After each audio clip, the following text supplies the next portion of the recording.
Bismillahirrahmanirrahim. Assalamualaikum warahmatullahi wabarakatuh. Perkenalkan, nama saya Siti Rohani dengan NIM 20800123037. Baik, saya akan memaparkan materi mengenai karya tulis ilmiah.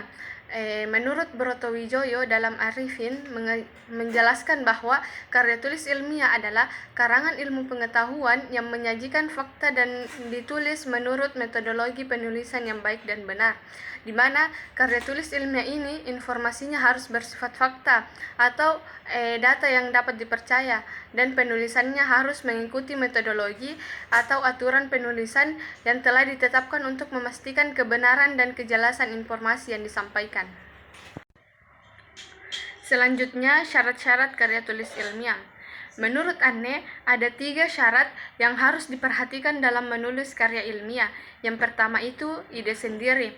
Ide atau gagasan utama dalam tulisan harus original atau berasal dari penulis itu sendiri. Ini berarti penulis tidak meniru atau mengulang ide yang sudah ada dari orang lain tanpa menciptakan sesuatu yang baru. Yang kedua, ada data dan analisis. Tulisan ilmiah harus didukung dengan data yang bisa diverifikasi atau diperiksa kebenarannya. Penulis perlu menyertakan analisis atau pembahasan mendalam tentang data tersebut untuk memperkuat argumen atau kesimpulan yang diajukan. Dan yang terakhir, sesuai dengan kaidah EYD atau ejaan yang disempurnakan, yang dimana penulisan bahasa Indonesianya harus baku. Hal ini penting agar tulisan mudah dipahami dan terlihat profesional. Yang selanjutnya, teknik penyusunan karya tulis ilmiah. Penyusunan karya tulis ilmiah umumnya melibatkan tahap-tahap seperti yang pertama, tahap pemilihan topik. Dalam pemilihan topik, pemahaman yang jelas terhadap tujuan atau tujuan akhir dari proyek tersebut sangat penting.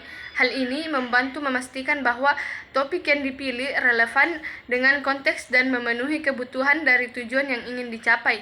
Serta pemilihan topik juga harus didasarkan pada minat dan keahlian penulis atau peneliti, sehingga akan meningkatkan motivasi untuk menggali lebih dalam dan memberikan kontribusi yang lebih baik dalam mengembangkan topik tersebut. Yang kedua, tahap penulisan draft.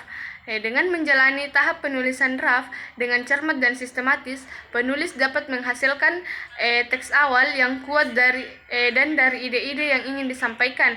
Tahap ini memberikan landasan yang kokoh untuk proses revisi dan penyempurnaan selanjutnya sebelum menghasilkan versi final dari karya tulis. Yang ketiga, tahap revisi. Tahap revisi ini bertujuan untuk memperbaiki kekurangan, menguatkan argumen, dan meningkatkan keseluruhan kualitasnya. Yang keempat, tahap penyuntingan. Setelah melalui tahap revisi, tahap penyuntingan juga tidak kalah pentingnya guna meningkatkan kualitas dan kejelasan sebuah teks. Dalam tahap penyuntingan, dilakukan perbaikan mengenai perubahan aspek karangan. Dan yang terakhir, tahap publikasi. Dengan melalui tahap publikasi ini, maka perlu diperhatikan apakah tulisan ini bermanfaat jika orang lain membacanya. Demikianlah pemaparan materi yang telah saya sampaikan. Mohon maaf jika banyak salah kata. Wassalamualaikum warahmatullahi wabarakatuh.